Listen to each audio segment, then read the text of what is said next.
Fala pessoal do YouTube, sejam bem-vindos à primeira aula do Naper nesse novo canal, esse novo canal que criamos para atingir mais pessoas. Para quem não conhece o Naper, né, é um grupo de pesquisa e extensão aqui do IF Goiano Campus Urutaí.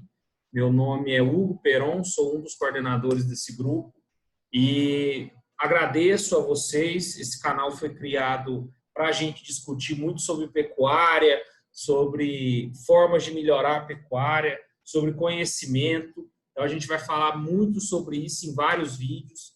Então, já pega, se inscreve no canal. Então, inscreva-se, principalmente agora que o canal está começando, isso é muito importante para a gente.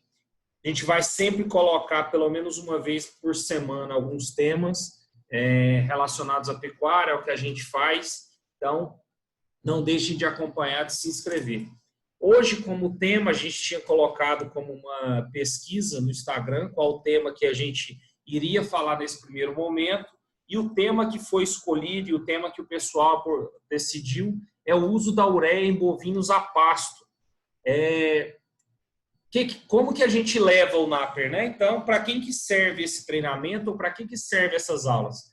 Serve para todo mundo que está envolvido com pecuária. Então, serve para o estudante, serve para o produtor, serve para o técnico de campo, o cara que está recém-formado, o cara que já tem vários anos de trabalho, mas quer se reciclar. Então, é assim que a gente trabalha e esse é o nosso objetivo.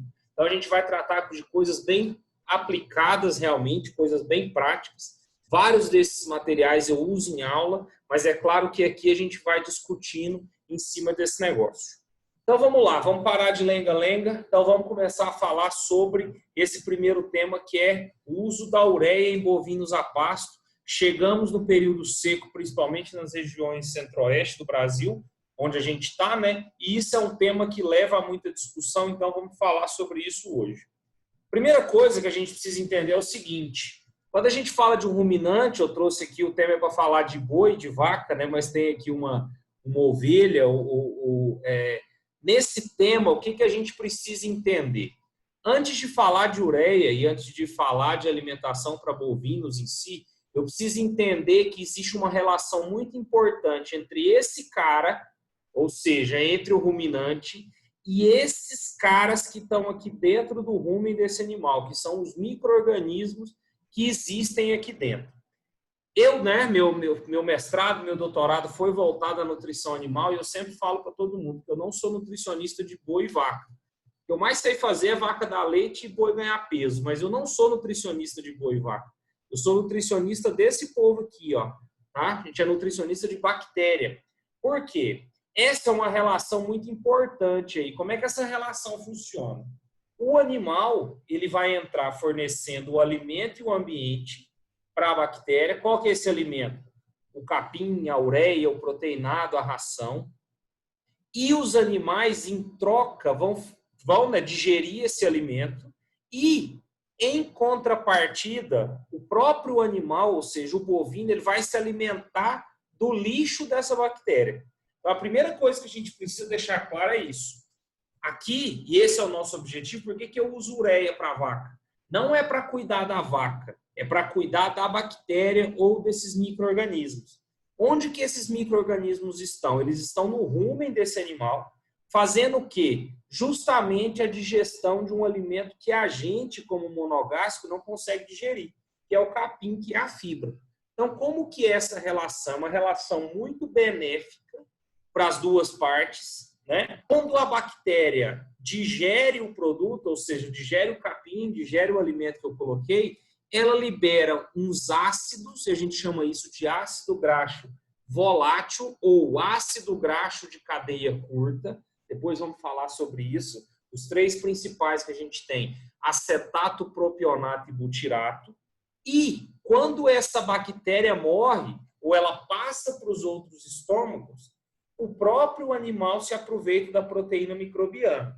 Então, no final das contas, o que eu preciso fazer? Preciso nutrir bactéria para produzir mais carne e mais leite. A gente vai voltar nesse slide ou nesse tema depois sobre esse assunto, desse slide especificamente. A gente tem que discutir muito sobre isso. Aqui eu trouxe um esquema que é o que acontece dentro do rumen de uma vaca. Então, vamos entender como é que isso aqui funciona. Quando eu entrego para o meu animal um alimento, então esse alimento ele é composto de duas partes, tá?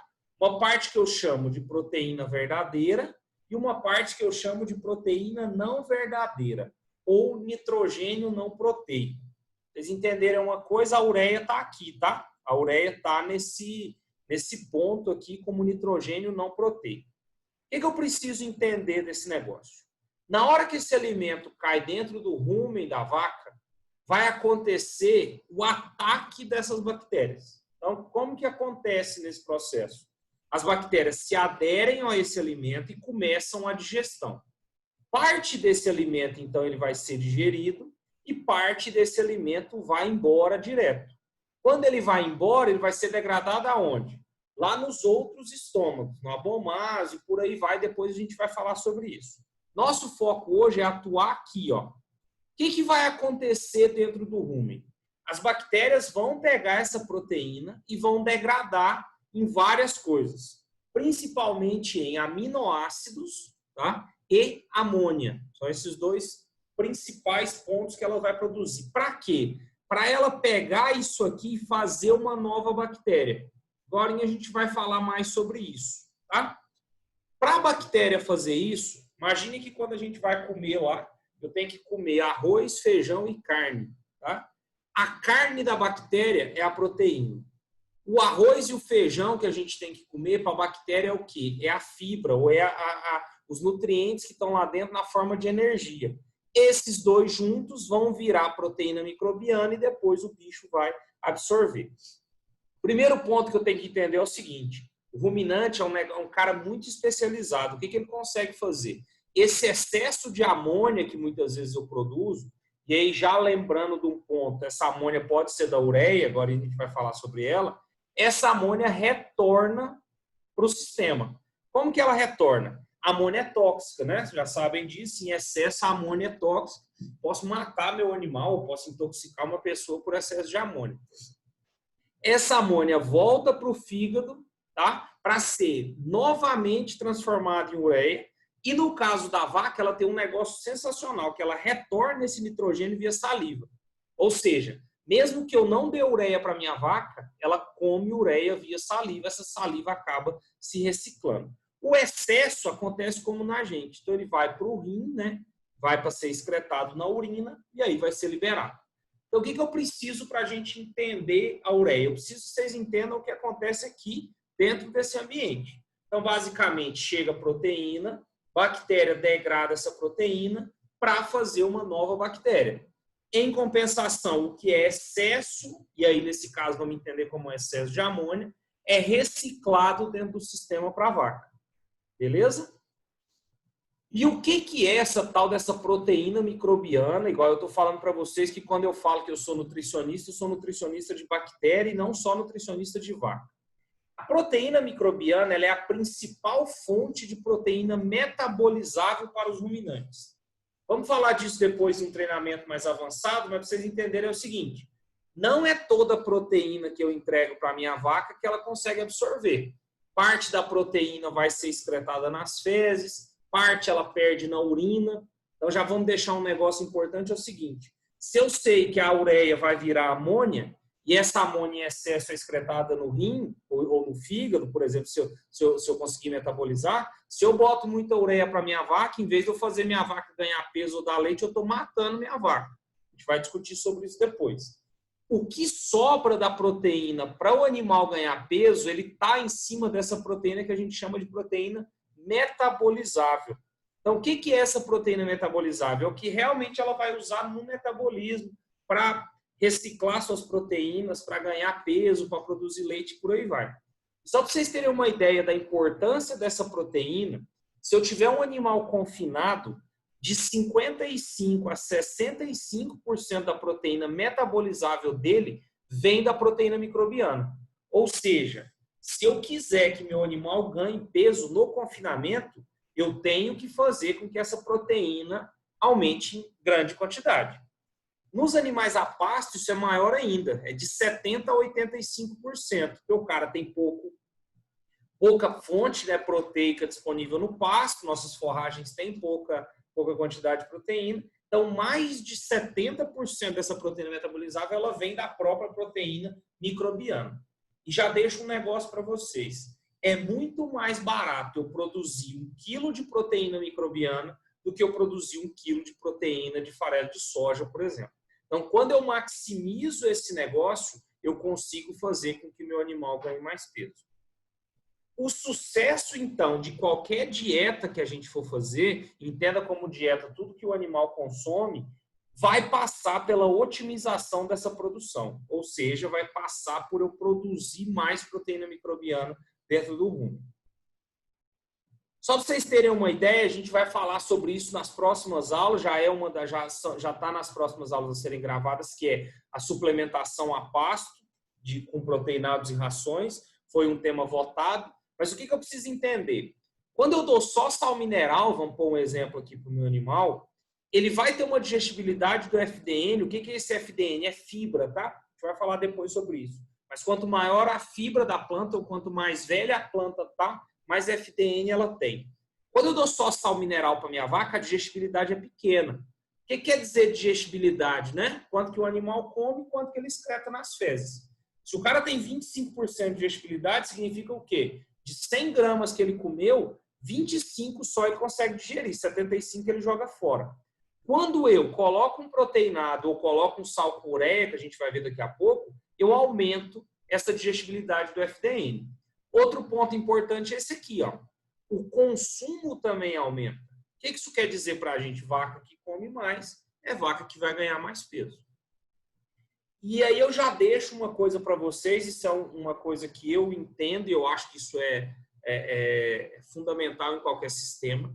É impossível, ou quase impossível, fechar uma dieta com alto desempenho, ou seja, uma dieta que o produtor ou que a gente coloque mais dinheiro no bolso sem usar ureia ou sem usar uma fonte de nitrogênio não proteico. Então, esse é a grande sacada do negócio, a gente vai discutir sobre isso. Só para vocês terem uma ideia aqui, ó, essa turma avaliou 48 animais no período seco do ano, em pasto de braquiarinha, e um período total de 112 dias. Aqui, ó, vocês verem o que aconteceu. O ganho de peso dos animais com sal mineral foi negativo, tá vendo? A turma que só tratou com sal mineral, então, perdeu 96, acho que isso aqui é gramas, tá? Por dia. Isso, gramas por dia. Ele perdeu 96. Quando eu tratei com o sal com ureia, ele ganhou 207. Quando eu entrei com proteinado com ureia, ele ganhou 357. E quando eu tratei só com proteinado, ele ganhou 86. Então, o que a gente precisa entender? Se eu não ajustar bem esse rumo e não colocar comida boa lá dentro, não vai adiantar nada. Só uma coisa já importante para a gente deixar, a gente vai abordar no próximo vídeo sobre isso, mas o sucesso de qualquer programa de suplementação passa pela oferta de pastagens. Então não adianta nada você entrar com sal com ureia se você não tiver um pasto, tá? E não significa que o pasto seja bom, eu tenho que ter facho, eu tenho que ter matéria seca para o meu animal comer. Vamos falar sobre isso depois. Professor Branco, né? Professor Branco é um grande professor que eu tenho e que eu acompanho sempre. Ele coloca isso aqui, né? Isso é um resultado de um estudo que um consumo de suplemento, aí vamos colocar que seja com ureia ou um suplemento mineral proteico, que forneça mais que 0,05% de proteína em relação ao peso vivo, melhora o ganho médio de bovino em pastagem. Na prática, isso quer dizer o quê?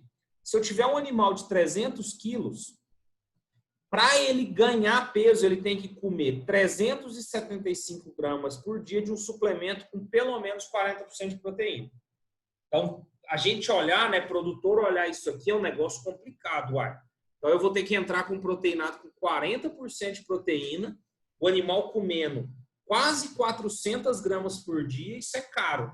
Realmente é caro. Por isso, eu posso usar a ureia nesses pontos, a gente vai ver que ela ajuda muita gente nisso aí. Então, o que é essa ureia, né? Estou falando tanto de ureia, o que é a ureia? Aqui tem um conceito lá do Wikipedia, aí depois vocês podem olhar, mas a ureia basicamente é uma substância que tem muito nitrogênio E esse nitrogênio é um nitrogênio que eu chamo de não proteico. O que isso quer dizer? A proteína é formada por um monte de tijolinho que a gente chama de aminoácido. Isso é uma proteína verdadeira, a proteína que está na carne, no leite e tal. A proteína da ureia é uma proteína que ela não é formada por esses aminoácidos. Eu chamo ela de proteína formada por nitrogênio não proteico. Tá? Essa ureia é produzida a partir do petróleo, então ela tem muito nitrogênio e ela tem um alto teor de proteína bruta. Mas como assim? Se ela não tem aminoácidos, como que ela é proteína bruta? A gente vai ver agora qual que é a grande sacada da ureia. O negócio da ureia não é que ela é proteína de pronto momento, ela vira proteína quando a bactéria digere esse negócio, tá? Quanto de proteína, então, que tem na ureia? Se a ureia tem 45% de nitrogênio, uma conta que a gente faz, né, quem é técnico aí, quem é estudante sabe disso, a conversão de nitrogênio para proteína é de 6,25. Então, se eu fizer 45 vezes 6,25, eu vou ter que a proteína bruta da ureia é de 281,25. Beleza? 45 vezes 6,25. Outra coisa, ó. Calculadora na mão, o cara que quer mexer com nutrição, se não tiver calculadora perto, não tem como. Não precisa ser uma científica, pode ser uma calculadorinha de bolso aí, mas andar sempre com ela, tá? Então, o teor de proteína bruta da ureia é de mais ou menos 280%. Uai, que doidura é essa? Então, quer dizer que se eu entregar 100 gramas de ureia para minha vaca, isso vai virar 280 gramas de proteína? Sim, é isso que vai acontecer e a gente vai entender agora como é que isso funciona. Primeira coisa, para a vaca, então para a vaca não interessa a fonte. Não interessa para a vaca, para o boi, para o bezerro, para quem for, se ele está consumindo milho, ou sorgo, ou farelo de soja, ou ureia. Para ele interessa o nutriente. No final das contas, o que faz virar leite, o que faz virar carne são os nutrientes que estão lá dentro. Então, por que eu preciso usar a ureia? Porque ela tem um alto valor proteico, a conta é essa. Se eu pensar no farelo de soja, que é o cara que tem mais proteína no reino vegetal que a gente usa, normalmente, né? Enquanto a ureia vai me fornecer 280% de proteína, o farelo de soja vai me fornecer 46%, 48% se ele for muito bom. Ou seja, a quantidade de proteína que tem na ureia é de 5 a 6 vezes maior do que a do farelo de soja. A grande sacada do negócio é saber ajustar essa dieta. Quando eu faço a conta, claro, né, que a ureia é mais cara do que o farelo de soja ou de que qualquer outro grão, eu preciso fazer a conta de ponto de proteína. Depois eu vou ensinar vocês a fazer essa conta, mas quando eu pego a relação, se eu estou comprando farelo de soja a 1.700 a tonelada e eu estou comprando a ureia pecuária a 2.900 é mais caro que 1.700, mas no ponto da proteína a ureia se torna mais barata, justamente por esse alto teor aqui, beleza? Vocês entenderem o que vai acontecer dentro do rumen, então. Esse aqui é um material que está no livro da professora Thelma, lá de Nutrição de Ruminantes, um livro excelente para quem quiser, principalmente quem for aluno aí, comprar o livro. Vou deixar nos comentários lá um link sobre onde vocês acham esse livro. É um livro excelente para quem quer estudar nutrição, tá? Como que funciona, então, para a vaca? Como que essa ureia vira tanta proteína assim? Vamos voltar na história da proteína. Então, pensa que a nossa comida todo dia eu tenho que comer, né? Arroz, feijão, carne, sei lá, e uma salada. Pensem que esse mesmo prato de comida que eu como, a vaca está comendo. Então, a vaca está comendo lá milho, farelo de soja, mineral, vitamina e o capim. Um exemplo. E a ureia, né? No nosso caso. O que vai acontecer, então? Eu estou entregando energia na forma de milho ou na forma de capim. Estou entregando proteína verdadeira onde? No farelo de soja, no milho, por aí vai. E estou entregando a ureia, que ou ela está vindo via saliva, como eu comentei que ela recicla, ou via dieta. Quando essa proteína e essa ureia cair aqui dentro, a primeira coisa que vai acontecer, como a gente viu, é a degradação da bactéria. A bactéria vai pegar esse negócio, vai degradar e vai fazer virar amônia. Quando essa amônia for formada, essa amônia vai ser utilizada pela bactéria. A outra coisa, eu estou falando sempre bactéria, mas não é só bactéria, tá? São micro-organismos que eu tenho lá dentro. Os principais são bactérias, mas eu tenho bactéria, protozoário e fungo dentro do rumen. A gente pode discutir isso depois. Mas para a gente aqui o que mais interessa é a bactéria. O que acontece então? O micro-organismo vai pegar essa amônia e ela vai juntar com uma fonte de energia, com uma cadeia de carboidratos, ou uma cadeia de carbonos, desculpa. Quando ela juntar esses dois, o que ela vai fazer? O que é a vida de uma bactéria? É nascer, crescer, reproduzir e morrer.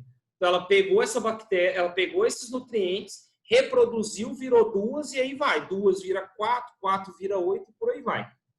Essa bactéria tem um tempo de vida, né? Como qualquer ser vivo aí. Quando essa bactéria morrer, o que vai acontecer? Ela vai passar para o intestino ou passar para os outros estômagos e lá ela vai ser quebrada. Quando ela for quebrada, eu vou liberar quem? Os aminoácidos. Lembra da história que eu falei que proteína ou que a carne era formada por um monte de aminoácidos? Então aqui eles, ó. Então, olha que negócio bacana que o rumen faz, o que a bactéria do rumen faz.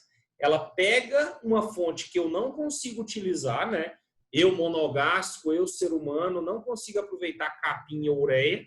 E agora eu consigo pegar capim, vamos entender que essa energia pode vir do capim, junto com a amônia que veio da ureia para fazer uma bactéria. Essa bactéria, no final das contas, isso aqui vai virar o quê? Carne e leite. Olha o tanto que esse negócio é interessante, o poder que essa vaca tem. Então, é assim que isso vira. E aí, como a ureia ela solubiliza muito rápido, a gente vai ver depois que a gente precisa ter vários cuidados quanto a isso, mas eu preciso entender assim, ó. A hora que essa amônia chegar, se tiver bactéria para pegar, vai fazer proteína microbiana. Mas se tiver pouca bactéria ou eu não tiver energia para sincronizar, essa amônia vai vir para cá, ó. Ou seja, o excesso de amônia vai ter que ir para o fígado vai ter que, vamos colocar assim, transformar isso em ureia de novo, o rim também faz isso, e aí eu vou ter que excretar. Então lembrem do seguinte, se eu boto muita ureia na minha ração, essa via aqui ó, fica prejudicada. Ou seja, a quantidade de bactéria que eu tenho para fazer esse negócio, ela não consegue. Aí eu erro no negócio. Eu sobrecarrego o fígado da minha vaca deixa de ganhar peso ou produzir leite por um erro na minha formulação. Por isso que a gente tem que tomar muito cuidado com esse negócio. Outra coisa fundamental para a gente entender é isso aqui, ó. Bactéria celulolítica. O que é uma bactéria celulolítica? É uma bactéria que digere celulose. Celulose está onde? Está no capim, está na silagem, então está nos alimentos base da vaca. Só usam, ou seja, elas só dão conta de usar a amônia como fonte de nitrogênio para o seu crescimento. Então vamos entender um negócio. Se eu quiser que a bactéria cresça de forma mais rápida, ou seja, se eu quiser que essa bactéria fique bem nutrida para crescer e desenvolver mais rápido, eu preciso entregar amônia, porque ela só usa a amônia como fonte de crescimento. E aí eu tenho que tomar um outro cuidado também, a gente vai falar sobre isso. Porque dentro do rumen eu tenho bactéria boa e eu tenho bactéria ruim. Tá? O que é uma bactéria boa? Bactéria que digere capim, que consegue aproveitar bem, que não promove acidose. E o que é a bactéria ruim para mim? É aquela bactéria que eu não consigo, ou que ela produz, por exemplo, ácido lático. Essa bactéria que produz ácido lático ela é uma bactéria complicada para mim. Se essa bactéria boa cresce muito, ela inibe o crescimento da bactéria ruim. Então, eu preciso entender isso, tá? Eu costumo dizer nas aulas, principalmente, que a bactéria a amônia é como se fosse o bife da bactéria celulolítica. É aquela carne que a gente precisa comer todo dia, é como se fosse a carne dessa bactéria, tá? E outra coisa importante, deixa eu só pegar meu carregador aqui. Outra coisa importante que eu preciso entender é o seguinte, a gente vai discutir isso depois, em uns outros momentos, mas eu preciso avaliar o que eu chamo de valor biológico da proteína. Tá? O que é valor biológico da proteína? Quanto mais parecida com a proteína da vaca for a bactéria, ou, tipo, vamos imaginar o seguinte, Por que o cara, quando vai malhar, toma whey? Porque a proteína do whey é de mais fácil digestão, mais fácil absorção, e ela se parece muito com a proteína do músculo, certo? O que acontece, então? Para a vaca produzir carne mais rápido ou mais fácil, ela precisa ter uma proteína mais parecida com a dela. E quando eu avalio, isso aqui são aminoácidos, ó, o perfil de aminoácidos da proteína microbiana, ela é muito parecida com a proteína da vaca. Aqui, ó, em amarelo está a proteína microbiana e em vermelho está a proteína que é a caseína, a proteína do leite. Olha o tanto que as duas são parecidas, ó. Isso quer dizer o quê? É fácil para a vaca pegar esses aminoácidos e fazer uma nova proteína dela. Diferente do farelo de soja, por exemplo, que é mais complicado. Eu preciso estruturar bem essa casa que eu estou construindo.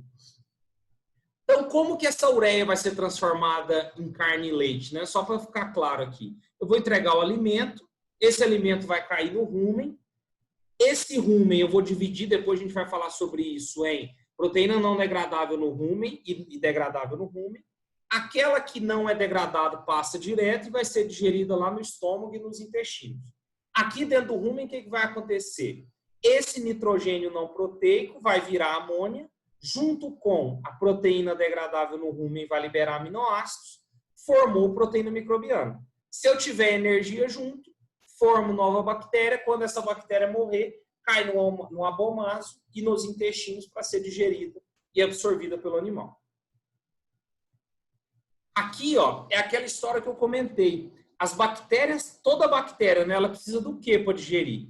Proteína, tá? Aí a gente está colocando aqui como PDR, né, ou amônia ou qualquer outra proteína, e energia, que eu coloquei como uma forma de NDT. As bactérias que digerem carboidratos estruturais, ou seja, aquelas bactérias que quebram o capim, elas só usam como fonte de proteína a amônia.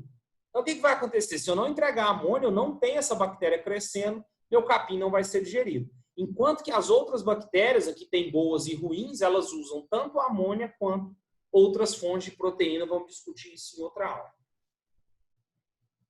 O que vai acontecer quando eu coloco ureia e eu coloco amônia dentro do rumen, né? Amônia junto com energia, vamos colocar assim. Então, beleza. Eu tenho capim ou tenho silagem e coloco amônia. Primeira coisa que vai acontecer, eu tenho maior atividade ou maior crescimento microbiano. Se tem mais bactéria crescendo, eu fermento melhor, ou seja, faço melhor digestão do capim. Se o capim digere bem, significa que eu produzo mais ácidos graxos para a vaca. A gente vai falar disso em outra aula. Com esses ácidos graxos sendo produzidos em maior quantidade, eu tenho maior desempenho, a vaca ganha mais peso. Associado a isso, se eu tenho muita bactéria crescendo, eu tenho muita proteína microbiana, ou seja, melhora o desempenho. E melhor do que tudo isso aqui é isso aqui, ó. Quanto mais bactéria cresce, mais digere, mais fome meu animal tem, mais ele come. No final das contas, mais lucro a gente vai ter. E existe uma dúvida muito grande, né? Tem muita gente aí que tá vendo esse vídeo que tem medo da ureia. Ah, mas a ureia mata. Eu já vi animal morrendo com ureia. Eu sempre digo o seguinte, que ureia é igual o medicamento que a gente usa. A diferença de matar ou salvar o paciente é na dose. Então, ureia mata? Sim. Mas não é a ureia só que matou. Quem matou foi um erro de manejo ou algum outro problema. É igual a água. Eu falo que até a água em excesso mata. Como que eu vou saber se a ureia vai matar ou não? Eu tenho que avaliar um monte de coisa. A gente vai discutir isso ao longo dos vídeos aí. Vocês podem colocar nos comentários também a experiência de vocês. Eu preciso saber quanto que está comendo. Então, a gente vai ver, a gente vai chegar num número aí. Eu trabalho com mais ou menos 20 a 30 gramas de ureia para cada 100 quilos de peso na adaptação. Mas eu já cheguei a trabalhar com 1 quilo de ureia por vaca dia e não matei as vacas, porque elas estavam bem adaptadas. Disponibilidade de forragem. Se você não tiver forragem, não adianta você suplementar a ureia, porque como a gente colocou, o objetivo da ureia dentro do sistema é fazer com que o capim seja mais digerido. Se eu não tenho forragem, eu tenho que partir para outra estratégia, ração e por aí vai. Se o coxo é coberto ou não, a gente vai falar disso em um outro momento, mas o grande problema da ureia não é a ureia em si, mas é a amônia que ela produz. E a amônia, o que acontece? A ureia é muito solúvel.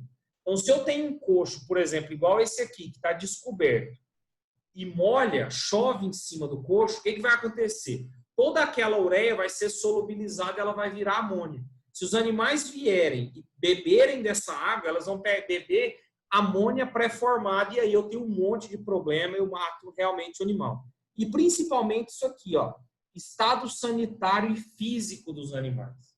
Sempre que eu sou chamado para atender problemas com intoxicação com ureia, e aí não são erros de formulação nesse caso, são às vezes erros de manejo, eu tenho históricos assim, ó. O animal ficou o dia inteiro no curral e ficou sem comer e sem beber água, soltei e comeram tudo de uma vez no produto. Mata. O animal eu comprei ele de um leilão e esse cara viajou a noite inteira, às vezes chegou na fazenda meio-dia, foi descarregado, estressado e entrou dentro de um pasto que tinha um proteinado com ureia e matou os animais. Isso acontece. O negócio, o grande segredo da ureia para a gente usar bem é adaptar os nossos animais, que a gente vai ver agora. Então, os cuidados eu tenho que ter. Adaptar esses animais, a gente vai ver alguns protocolos de adaptação, vou colocar aí depois como que eu trabalho, mas alguns pontos são fundamentais. Um é o principal de todos. Eu sempre tenho que ter forragem. Se você está pensando em começar a utilizar a ureia, a primeira coisa que você tem que olhar é seu pasto.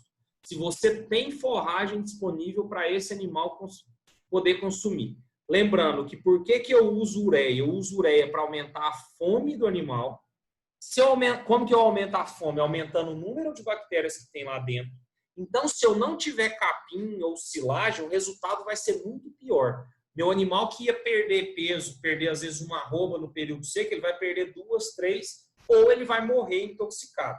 Por quê? Porque eu tenho gasto energético lá que eu comentei. Quando eu libero, quando eu jogo muita ureia dentro do sistema e o fígado tem que reciclar isso, eu tenho problemas com esse gasto energético.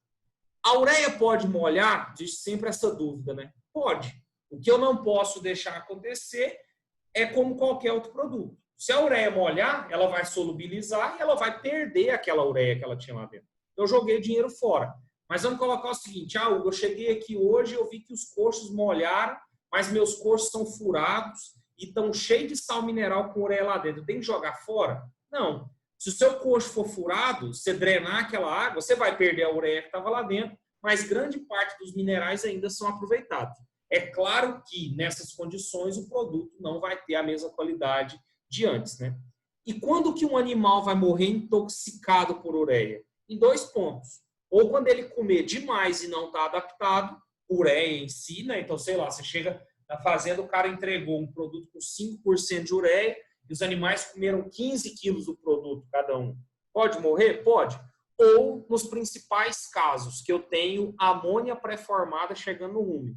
Então, o produto molhou a água, a vaca veio e bebeu aquela água toda lá. Normalmente isso acontece com a melhor vaca da fazenda, né? As primeiras vacas que vão. Nesse caso, ele vai morrer intoxicado. Aqui a gente tem um ponto importante, a gente vai falar sobre isso depois, que existem formas de eu conseguir adaptar ou prevenir intoxicações por ureia. Aqui é um exemplo, usando uma analogia de um produto que tem no mercado, a gente vai falar sobre ele depois, que a amônia que eu preciso dentro do rumen, ó, então aqui eu tenho um período de 6 horas da manhã até 6 horas da manhã do outro dia, né? Então passaram 24 horas. Nessas 24 horas, então, a amônia que eu preciso dentro do rumen, ela é meio constante, ó. Tá vendo? A quantidade de amônia dentro do rumen é constante, porque a bactéria vai pegando e tal. Quando eu entro só com uma ureia, ou sei lá, uma ureia normal, é comum eu ter esses picos, ó. Então, aqui, ó, eu alimentei os animais 6 horas e alimentei 18 horas. Eu tenho esses picos, tá vendo? Então, eu tenho um pico de amônia, cai, um pico, cai. Isso eu tenho problema, por quê? Nessas fases, eu tinha que ter a amônia pegar. A bactéria está pegando lá a energia e aqui ela não está tendo nitrogênio para isso. Uma forma de eu corrigir isso é protegendo a ureia. A gente vai falar em um outro vídeo sobre ela, né? Que é uma ureia protegida que a gente consegue usar. Hoje a gente tem disponível no mercado. Aqui só para vocês terem uma ideia do resultado dessa ureia protegida, né? Aqui a gente está falando do Optigen, que é um produto aí. Aqui eu tenho animais sem ingestão de nenhum tipo de fonte de nitrogênio não proteico, animais que comeram ureia, animais que comeram essa ureia protegida e animais que comeram ureia protegida e ureia normal. Vocês veem que tem uma resposta linear, tá vendo? Aqui o animal passou de 7 quilos de matéria seca por dia para comer 9,5 quilos. Isso é muito importante para a gente. E para a gente finalizar, vamos responder uma pergunta prática que todo mundo tem. Beleza, já entendi sobre ureia, mas como que eu sei se tem ureia em um suplemento que eu estou comprando e como que eu adapto esse negócio? Então, vou passar alguns macetes para vocês. Depois vocês podem deixar os comentários aí, se você faz de outro jeito. Não existe só esse jeito de fazer, tá? Eu trouxe esse porque eu gosto de fazer, igual eu falei na calculadora lá, já vou fazendo diretão, mas sai por regra de 3, tem programas para fazer isso. Então, como é que a gente faz? Primeira coisa que a gente tem que entender é o seguinte: todo produto, para ser considerado um produto, um suplemento mineral com ureia, a gente pode falar disso depois, ele tem que ter no mínimo 42% de equivalente proteico. O que é esse equivalente proteico? Aqui eu trouxe um produto de uma empresa aí qualquer, peguei na internet. Quando vocês forem olhar lá o rótulo do produto, né? Então eu tenho todos os macro e micro. Toda vez que eu tiver uma fonte de nitrogênio não proteico na formulação, eu vou ver isso aqui, ó. Tá? NNP equivalente em proteína máxima. O que é isso? Esse produto, igual vocês estão vendo, não tem escrito proteína bruta. Quando eu tenho farelos junto, então eu tenho farelo de soja, milho, por aí vai, além desse valor, eu vou ter um valor de proteína bruta, a gente pode falar disso depois. Então vamos entender. Bateu o olho no produto e viu que está aqui, ó, e muitas vezes ele não está escrito no nome que ele tem ureia, porque para ele ter ureia, para ele ser classificado como um suplemento mineral com ureia, para o Ministério da Agricultura ele tem que ter no mínimo 15% de ureia. Bati o olho nesse produto, eu sei que esse... 15% de ureia ou 42% de equivalente proteico.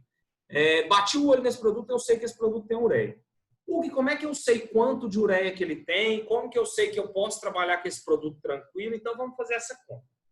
Esse produto, no caso aqui, ele tem 281,25 gramas de equivalente proteico por quilo de produto.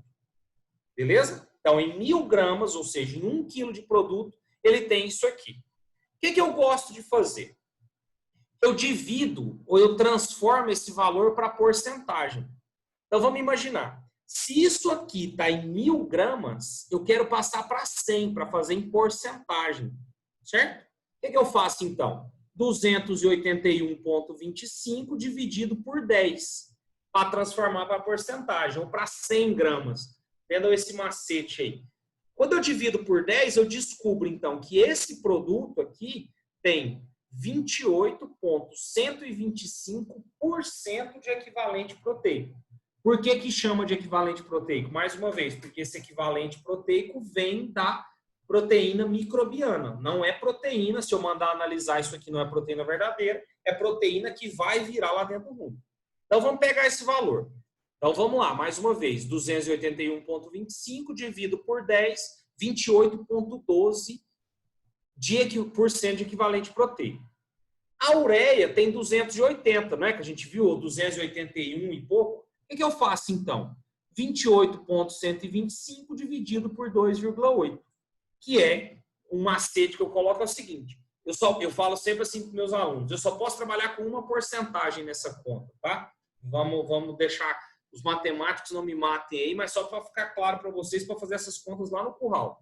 Então, eu divido isso aqui por 100 para transformar para número absoluto. 28,125 dividido por 2,8. Esse produto tem, então, 10,04% de ureia. Beleza? É assim que a gente faz essa conta. Essa conta também sai por regra de 3. Tranquilo? Então é isso. Muito obrigado. Essa é a nossa primeira aula que está disponibilizada para vocês. Como eu falei, isso aqui é um material para todo mundo que está ligado no agro. Deixem aí nos comentários as sugestões, as críticas, as propostas, novas aulas que vocês querem que a gente trabalhe. A gente já está com 2 novas aulas para fazer. Uma é suplementação, que traz dinheiro, traz lucro para o produtor, e a outra é semi-confinamento. A ideia é que a gente libere pelo menos um vídeo por semana. Então, a gente vai sempre falando aí lá para quinta-feira. Quando a gente conseguir lançar 2 vídeos por semana, a gente lança um na terça e um na quinta. Muito obrigado. Se inscrevam no canal, compartilhem, isso é muito importante para a gente. A gente que está aqui, a nossa ideia como Instituto Federal e como grupo é difundir realmente conhecimento e ajudar cada vez mais produtores. Então, se inscrevam. Tchau, tchau.